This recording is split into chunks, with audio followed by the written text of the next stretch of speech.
Središče Velenja so popoldne preplavili jezni občani in protestirali proti, kot pravijo, previsokim položnicam za ogrevanje, ki so za marsikoga krepko čez 200 evrov. Nekateri pravijo tudi, da so se jim položnice v primerjavi z lani skoraj podvojile. No, takšni visoki zneski samo za ogrevanje bodo marsikaterega Velenjčana pahnili v revščino, opozarjajo organizatorji protesta.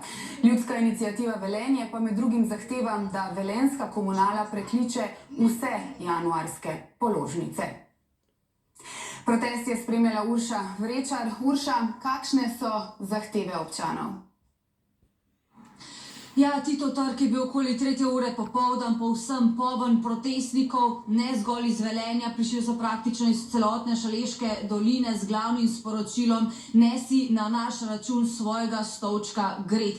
Prepričani so namreč, da je pri januarskih položnicah, ki so bile tudi 200 evrov više kot decembrske, prišlo do številnih nepravilnosti.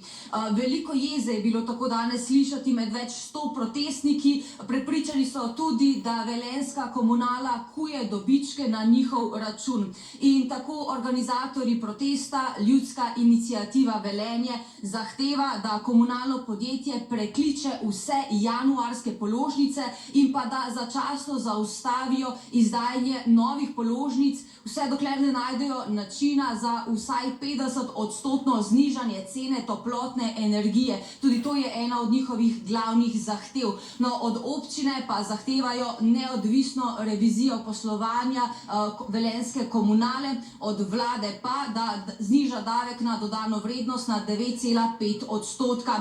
In tako so današnje nagovore zaključili z napovedjo, da če bo treba, bodo prišli tudi v Ljubljano.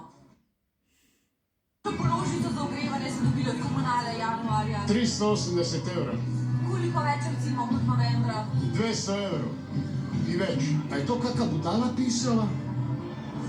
Na pamet? Ali je to res računano? Šok. 80 pa 202 prejšnji mesec, zdaj pa 313. To ni samo letos bilo. To je vrsta let. Se dogaja. Zahtevamo nazaj, da se zmanjša položnice na ono, ko je bilo prej. Urša, kako pa na obtožbe Ljudske iniciative odgovarjajo na velenjski komunali in seveda župan? Gre za populizem in zavajanje, tako pa danes na očitke Ljudske iniciative odgovarjajo v komunalnem podjetju Velenje. Pravijo, da je cena toplote v Velenju še vedno med najnižjimi v Sloveniji. Pravijo, da na višino samih položnic vpliva torej tudi višji davek na dodano vrednost, ki je letos 22%. Obenem so vse više tudi cene emisijskih kuponov. A glavna je poraba, pravijo, ta je v Velenju še vedno višja od povprečja in tako občani pozivajo, da bo treba spremeniti tudi svoje navade.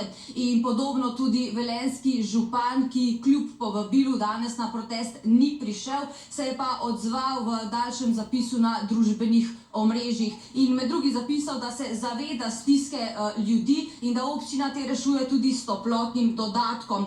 In še, da so na občini iskali razloge, zakaj torej tako visoke razlike med položnicami, ki so jih prejemali Velenjčani, in podal primer upokojenke, ki je imela kar 6-krat višjo porabo od povprečne, medtem ko sta imela soseda popolnoma zaprte radiatorje. Gospa pa da je zaradi tega torej dobila tako visoko položnico. No, in preverili smo torej, zakaj tako visoke položnice, ali so se energenti res tako podražili. Poglejmo prispevku.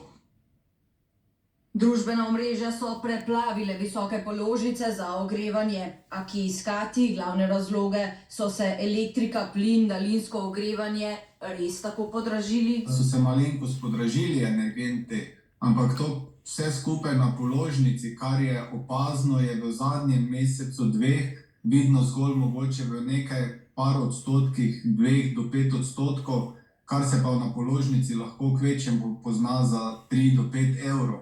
Ampak seveda to zopet v kontekstu pri enaki porabi. Da je bila poraba toplote decembra še enkrat višja kot novembra, so na primer hiteli pojasnjevati v velenjski komunali. Predvsem zaradi bolj mrzlih decembrskih dni. Moramo se zavedati, prvi dejavnik je ta, da je lanska zima bila bistveno toplejša, kot je zdaj bil ta december. Temperaturni primanjkljaj je ta največji januarja. Zaradi tega je pričakovati naslednjo položnico še nekoliko višja. Februarja lahko pričakujemo, da bo padel pod rabo, novembrsko rabo.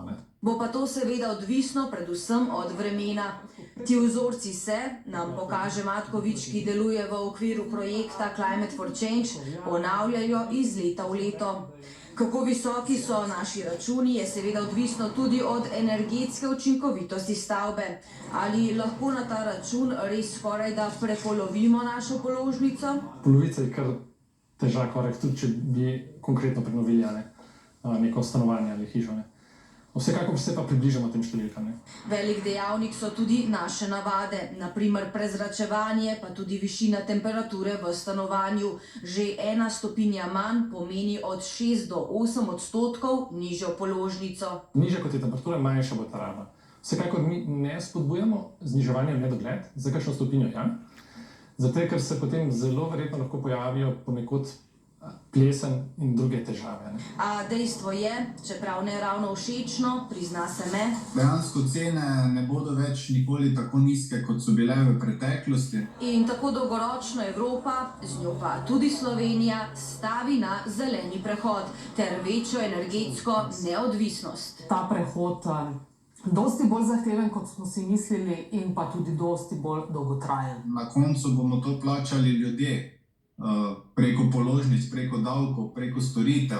In iskati bo treba tudi alternative. Leta 2033 bo na primer ugasnila termoelektrarna Šoštanj. Če se nečemu odpovedujemo, dajmo se potem odločiti, s čim bomo to nadomestili. Ker če ne, nam preostane samo uvoz. Osebno brez jedrske ne vidim možnosti. Sploh ne na način, kot smo ga vajeni danes živeti. Ali bomo v prihodnje živeli z jedrsko energijo iz drugega bloka krške nuklearke? No, o tem bomo na koncu odločali na referendumu. Pa še ena sveža vest iz Ministrstva za kmetijstvo, gozdarstvo in prehrano so sporočili, da bodo izvajanje spremljanja cen izdelkov v košarici osnovnih živil začeli.